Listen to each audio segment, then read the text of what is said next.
Au cours de cette webconférence, nous parlerons du pied de l'enfant de la naissance jusqu'à l'adolescence.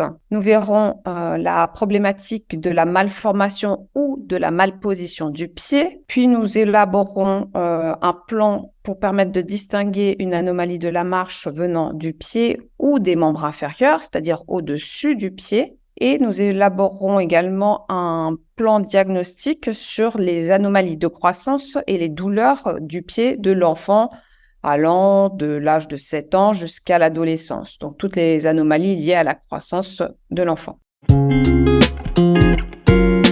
Au final, l'objectif de cette webconférence, c'est pour que les collègues ostéopathes ou thérapeutes manuels puissent dépister le plus facilement possible les pathologies du membre inférieur ou du pied plus spécifiquement, savoir définir si on est dans le cadre d'un trouble fonctionnel pour lequel on peut prendre en charge en ostéopathie, ou si c'est plutôt du cadre malformatif ou déformatif, et dans ce cas-là, être accompagné par un médecin ou un médecin orthopédique.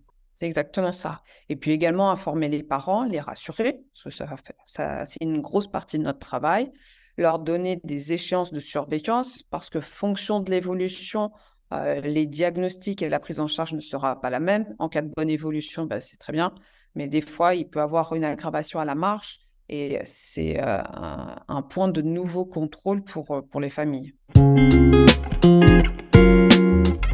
L'ensemble de la webconférence sera illustré par des radiographies, des imageries cliniques et une analyse minutieuse de l'examen clinique de l'enfant, qu'il soit statique ou dynamique. On parle de la même façon et qu'on puisse communiquer ensemble de façon la plus adéquate et qu'on se comprenne en fait. Parce que souvent, on a dans les courriers adressés pour pied varus ou pour pied beau.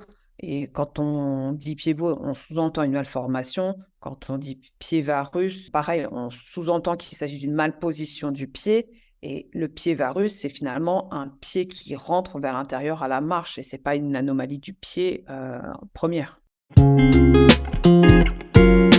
peut avoir des motifs de consultation pour anomalie de la marche. Enfin, pour les parents, une marche qui est faite pied en dedans, qui est inquiétante, des enfants qui marchent avec un, voire les deux pieds vers l'intérieur, et c'est assez préoccupant. Et se pose la question d'une anomalie du pied. Le plus souvent, il s'agit d'une anomalie qui est sous-jacente, qui vient soit des tibias, soit des hanches. Et les anomalies du pied en lui-même sur une marche pied en dedans sont finalement pas si fréquentes que ça. Après, il y a aussi beaucoup de douleurs au niveau des pieds qui sont liées à la croissance. Et la principale pathologie, c'est la maladie de Sévère, qui est une ostéochondrose de croissance de la grosse tubérosité du calcanéum, qui touche l'enfant entre l'âge de 7 et 11 ans en moyenne, et qui est vraiment l'ostéochondrose de croissance la plus fréquente avec la maladie d'Osgood-Schlatter au niveau du genou. Tout professionnel de santé qui est amené à examiner ou à avoir comme patient un enfant, que ce soit un nouveau-né, un enfant d'âge plus avancé ou même un adolescent, peut être intéressé par cette webconférence, car au cours de son examen général, il peut mettre en évidence des anomalies. Il se doit d'alerter en cas de pathologie ou suspicion de pathologie.